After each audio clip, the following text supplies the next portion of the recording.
Our grandfather once made an unbreakable blood oath with the ranger of the Mist Forest. Our family must offer a daughter to marry his son, a lowly lumberjack.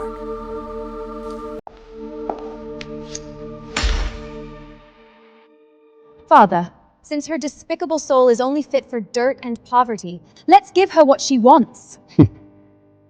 Elena, go rot in that dark, damp forest and spend the rest of your life with that lumberjack! I picked up the mud-stained iron ring without hesitation. Anyone who could survive this long in the beast-ridden mist forest is by no means ordinary. Besides, choking down the grossest black bread in the forest is 100 times better than swallowing the poisoned wine of the Marquis' estate.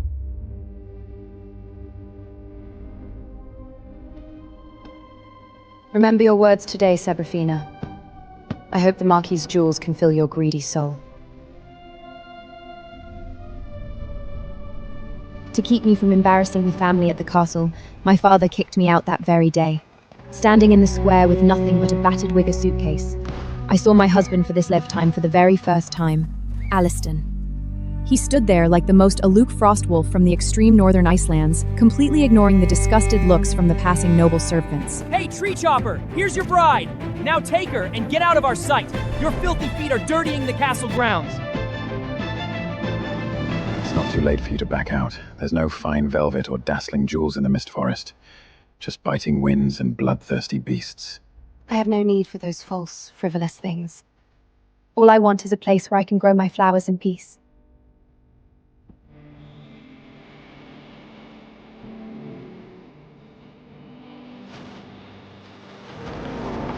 As the carriage entered the mist forest, the sunlight was instantly swallowed by towering trees. The air was thick with the damp scent of pine needles. This is the forbidden zone of the Sanarilla continent, the abyss of curses in the eyes of the nobles. My blood ran cold. In that nightmare of a past life, this was the terror Serafina couldn't handle, the reason she ran away. I gripped the wooden railing so hard my knuckles turned white. Then, the most shocking thing happened. Get lost. The vicious, demonized gray wolf acted like it had just seen an unspeakable terror. It let out a pitiful whiner, tucked its tail, and bolted back into the dense fog, not even daring to look back.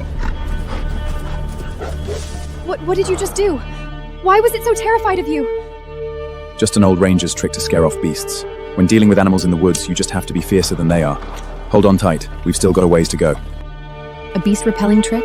My racing heart finally calmed down. Elves and magic have long been nothing but myths on this continent. How could he possibly be connected to them? He's just an experienced, working-class lumberjack. But to me, having a husband who knows the rules of survival is more reassuring than anything else.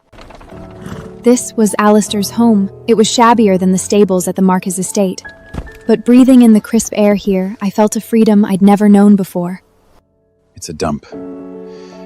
There isn't even a soft bed. I accepted your ring, which means this is my home now. Like I said, I'm not afraid of hard work. I want to till the soil here and plant flowers everywhere. Alistair watched me bustling around in silence. A subtle trace of emotion flickered across his cold, frosty face. He didn't know that after suffering through hell, I cherished this peaceful patch of dirt more than anyone. As long as I have my freedom, I'd gladly embrace a life of poverty. I took off my cumbersome outer robe, left only in a thin linen undergarment. Grabbing a ragged cloth, I stepped onto an abandoned oak wine barrel in the corner, trying to clean the dusty antlers hanging on the beam. I think we need to make this place look a little less like a troll's lair first. Get down, that barrel is rotten.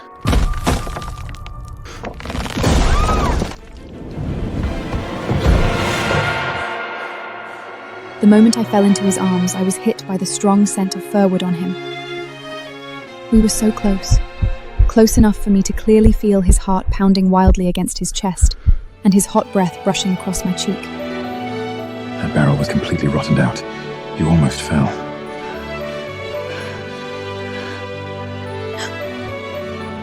Thank you. I wasn't paying attention. The heat of his palm still felt branded on my waist. The once freezing air suddenly felt strangely thick. He turned away to clean the fireplace, using silence to hide his clumsy awkwardness. And as I watched his broad, towering back, my wildly racing heart finally began to settle. While I was trading the labor of my own hands for peace in the mist forest, an extravagant wedding was being prepared back at the castle. This dress alone is worth enough to buy the entire mist forest.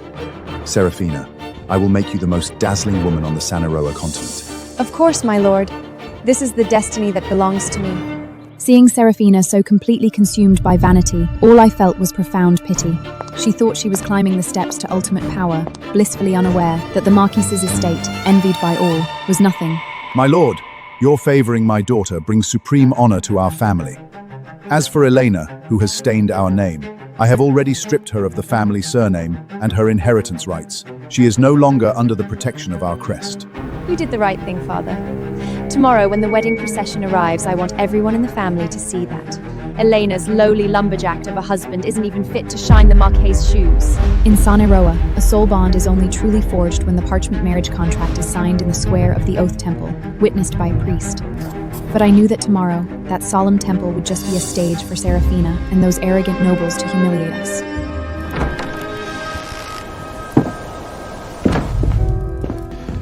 Tomorrow, we go to the Oath Temple. Alistair, the Marquis's wedding procession will be outrageously extravagant. Serafina and my father will definitely use it to humiliate you. We don't need their so-called witness. Just being here with you is more than enough for me.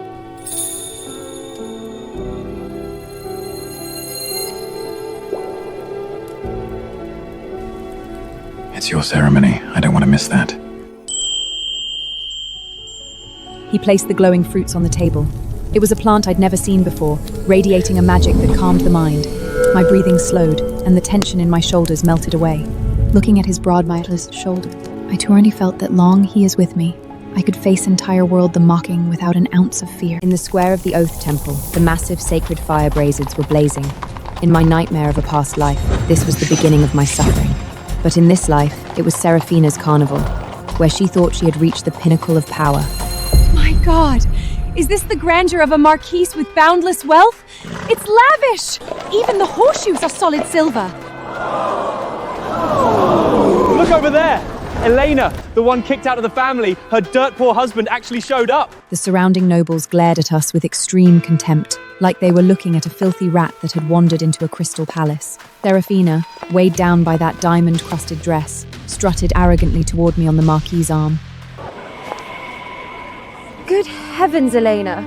You reek of rotting wood on the sacred day we present our marriage scrolls to the gods. I'm going to faint from the stench. You bottom-feeding peasant from the Mist Forest. The crimson carpet of the temple's main altar isn't meant for people with mud on their boots. Wait until we've signed under the priest's witness, then you can crawl in and sign your cheap little contract. I don't want my souls get stained by you.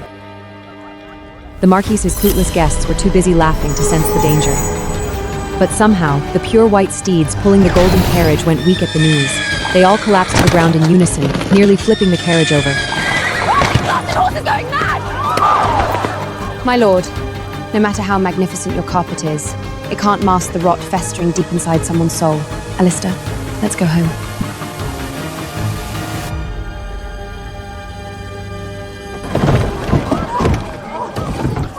You bitch! Go rot in those miserable woods for the rest of your life! Our carriage slowly rolled away from the noisy castle. Watching Serafina smugly climb back into her righted golden carriage, I felt nothing but deep pity.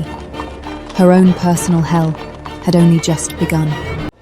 On our wedding night, fate finally responded.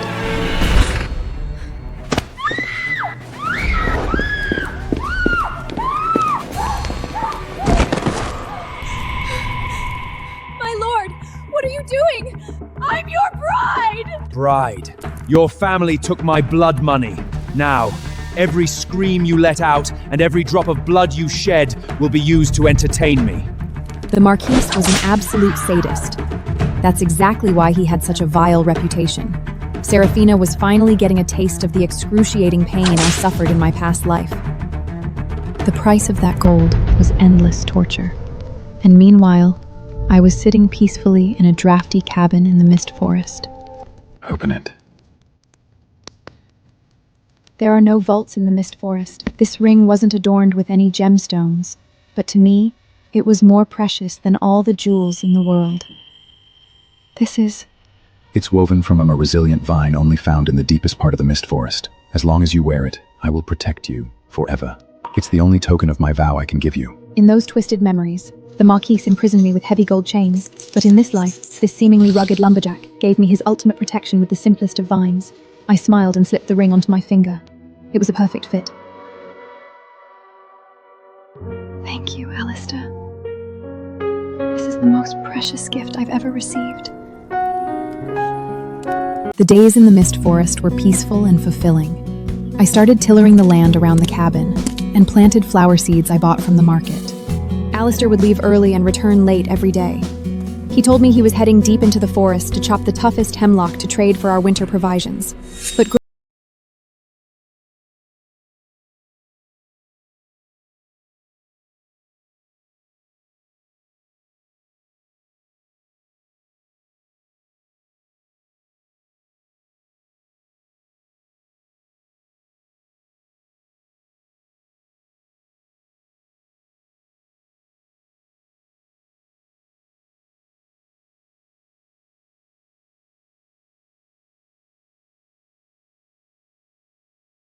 and ensure none of them return.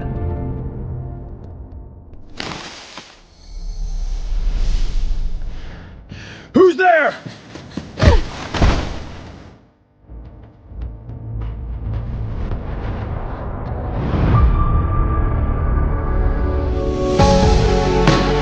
Boss, we'll take our leave.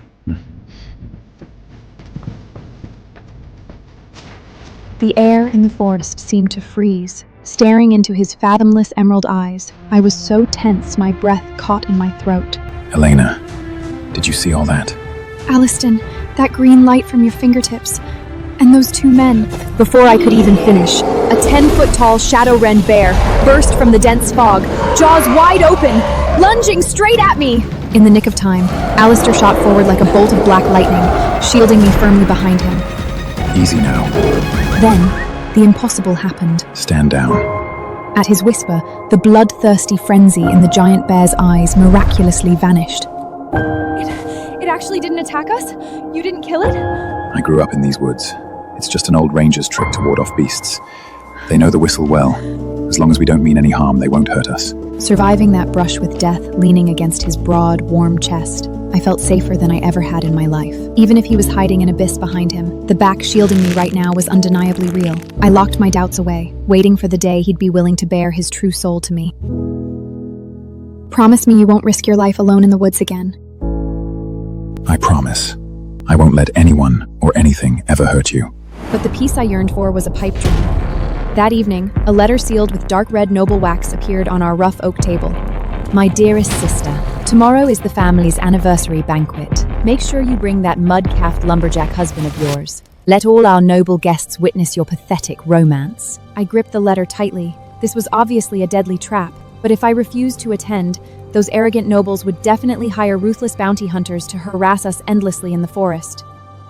We should go, Elena. It is a family anniversary after all. As your husband, it's only right that I accompany you. But Alistair, that castle is filled with nothing but prejudice and malice towards commoners. I'm afraid they'll... Trust me, from the moment you put on this vine ring, no one will ever be able to treat you like they used to. There was a convincing power in his words. I took a deep breath, my gaze turning resolute, and finally made up my mind to face my past. The windbreak on the northern edge was destroyed by a herd of frost boars. I have to go fix it immediately. I've already hired a carriage for you. I'll definitely make it before the banquet starts. Looking at the note, I let out a long sigh of relief. Honestly, I felt glad. It's for the best. This is my burden anyway. I'll go alone today so you won't get dragged into it. But when I pushed open the wooden door, I froze in my tracks. A carriage with steel shock absorbers like this costs at least a gold coin to rent. How could a lumberman who have to count pennies just to buy black peat afford a ride meant for wealthy merchants? Lister, what exactly are you hiding? With a stomach full of doubts, I took the carriage alone back to that lavish yet suffocating family castle. The moment I stepped into the hall, all conversation stopped dead. Every single glamorous noble cast me looks of extreme contempt. Elena? What are you doing here? Don't be angry, Father. I sent her the invitation myself, out of pure pity for a beggar. What's the matter, my dear sister? Rumor has it you and your husband are inseparable. Why isn't he with you today? Did he realize his rags were too shabby and lose the nerve to even step foot in the castle? Did he just abandon you and run tail back to the woods? Serafina was laughing hysterically, but I could still see through her facade to the hellish life she endured at the Marquise's estate, betrayed by the dark purple bruises she tried to conceal with heavy powder along her neckline. Alista has more important matters to attend to, unlike some people who wear priceless gowns yet still have to try so desperately to hide how miserable they truly are. Shut up! How dare a lowly commoner like you talk back to me? Cowardness is always carved into the bones of commoners. Elena, since your pathetic husband doesn't even have the courage to protect his wife, I won't be too harsh on you. Butler, take her to the servants' table in the kitchens. Let no one say I, as your brother-in-law, don't understand noble mercy. Looking at this immaculately dressed but twisted sadist, I mercilessly tore off their hypocritical masks in public. You should save your mercy for your wife, my lord. After all, having to buy powder thick enough to barely cover the layers of whip marks and bruises on her neck every day, that must be quite an expensive undertaking. You arrogant heretic. You have a death wish! Just as the infuriated Marquise was about to order the guards to drag me out, a loud, trembling announcement echoed from outside the castle. Reporting to the Baron, the legendary Court of Life merchant gang has delivered an unimaginably precious gift. They said it's an ultimate blessing for the most esteemed lady tonight. With that announcement, the entire hall plunged into dead silence. The Court of Life is an ancient and extremely mysterious merchant guild on the continent of Sani Roa. They wield terrifying wealth capable of toppling empires, yet they haven't dealt with ordinary nobles in decades. Bards even sing that they are the remnants of the mythical elven kingdom. But to us humans, elves are nothing more than absurd fairy tales to trick children. Dead center in the mahogany chest was the emerald crown of the Water of Life, radiating a potent natural magic. Good heavens! This must be for me! The Marquise must have spent a fortune in secret to prepare this surprise for me. Who else on this entire continent deserves to be called the most esteemed lady but me? Shamelessly, Serafina snatched up the crown and placed it right on her own head. My wonderful daughter! To think you even caught the attention of the Court of Life! Our family is finally going to join the ranks of the top nobility! At that exact moment, I was stunned to notice that the bottom of the mahogany box was lined with moonlight blue wisteria, a flower found only in the deepest parts of the mist forest. Not only that, but the ancient vine runes carved into the base of the crown were absolutely identical to the pattern on the grass ring Alistair wove for me. Why would a crown belonging to the Court of Life bear the exact same runes as his? My heart was full of shock and confusion, but I was certain of one thing. A sacred relic like this was way beyond the reach of a money-grabbing man like the Marquise. By falsely claiming this monumental gift, Serafina was essentially placing her own head on the guillotine. Serafina, forcing something onto your head that doesn't belong to you is only going to invite disaster. Are you jealous, you bitch?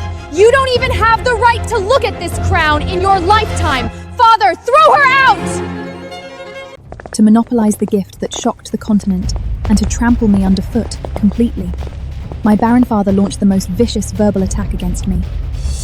Elena, there's no need for you to ever attend another family banquet. You are an absolute disgrace to this family's name. Take your pathetic commoner manners and get out of my castle immediately. From this day forth, I officially strip you of your family surname. In front of all the nobles, he maliciously stripped me of my surname, reducing me to a rootless vagabond. But in their eyes, even that wasn't enough. Serafina was tortured endlessly at the Marquise estate and received no love from her husband whatsoever. When she saw the token Alarady had woven for me in my hand, a sick jealousy instantly twisted her sanity. Hold on. What's that circle of broken grass in your hand? A token from your dirt-poor husband? How dare a lowly commoner like you possess something like this? The more you cherish it, the more disgusted I get. Guards, rip that trash off her! My endurance didn't make these people stop. It only made them worse. She just couldn't stand seeing me have anything good and wanted to destroy my only solace. This is a vow token from my husband. It belongs to me, and no one is taking it from me. Why waste breath on this ignorant wretch? Just snatch it from her.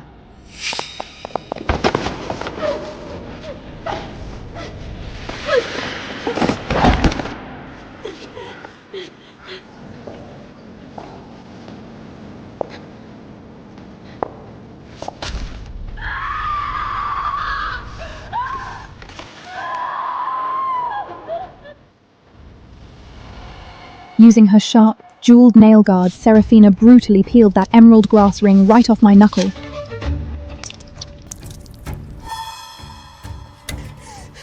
Give it back! Serafina, you despicable thief! The surrounding nobles let out waves of mocking sneers, as if watching an entertaining farm.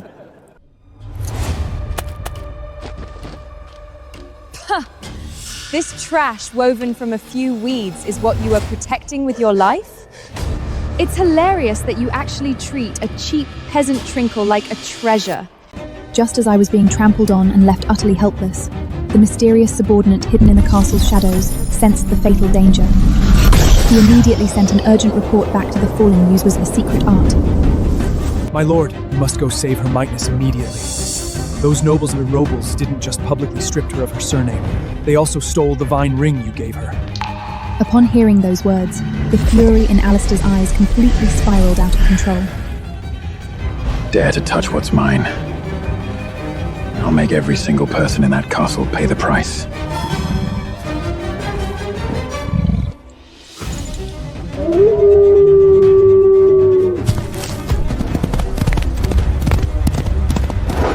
Seeing me sprawled on the ground, desperately trying to snatch back the ring, a twisted excitement flashed in Serafina's eyes. It seemed she'd just thought of a brilliant new way to torture me. My dear sister, looking at you in such a pathetic state, you really want this broken ring back, don't you? How about we play a little game?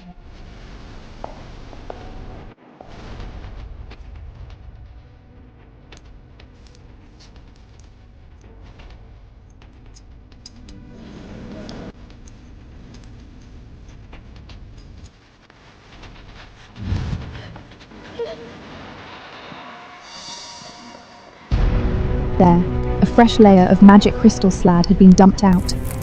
The dark red burning coals were mixed with countless rusty caltrays. This was the hell the Marquis used to execute heavy offenders. If you take off your shoes right now and walk barefoot across this firepot step by step, I'll give you your precious grass ring back. Faced with this lethal torment, the nobles lining the path showed no mercy. Instead, they erupted in sickening laughter. What a spectacular drama. Stepping into scorching heat for a few strands of broken grass? Keep your eyes wide open and enjoy the show, everyone. This is the pathetic, laughable romance of the bottom-feeding commoners. In the face of absolute class power, even the last shred of pity was cold-bloodedly crushed.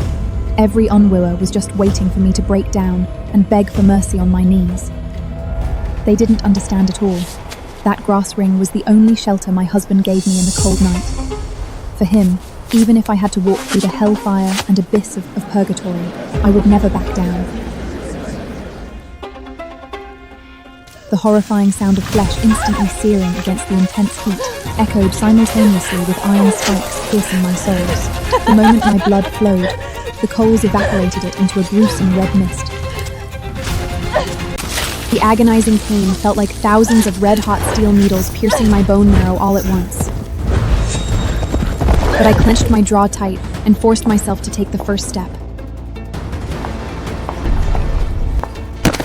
I lost my balance, falling heavily forward into the dark red slag. Out of instinct, I braced myself with my hands, my knees slamming down hard. Still pretending to be noble? Bow down! Admit that choosing that piece of trash was a complete joke, and beg me for mercy out loud! The blazing fire tore at every inch of my sanity, but all that filled my mind was Alistair's deep, fathomless eyes. I stubbornly pulled myself back up, dragging my nearly numb legs, leaving a bloody footprint with every step until I reached the end of the path. Taking the arduous final step, I collapsed heavily at the feet of Serafina's expensive leather shoes. I'm done walking. Give it to me. She looked down at me from above, an extreme, twisted, and sadistic pleasure flashing in her eyes.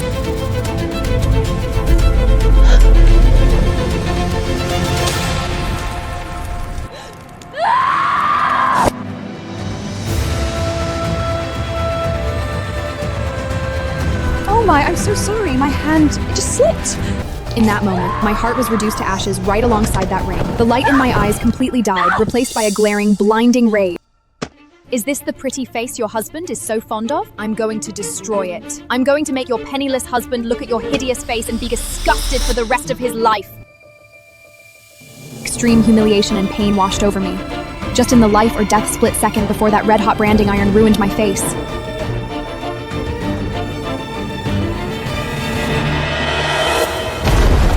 The lowly lumberer and all the nobles had been recklessly mocking, had descended like a god. What kind of heretical dark magic did you just use? God! Kill him! The wind ripped through the dust. Standing tall, right in the eye of the storm, Alistair looked like an absolute demon god.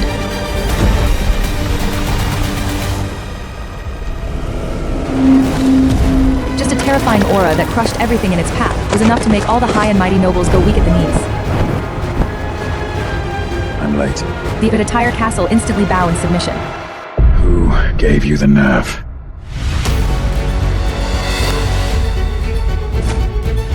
Click the link below to watch the full video.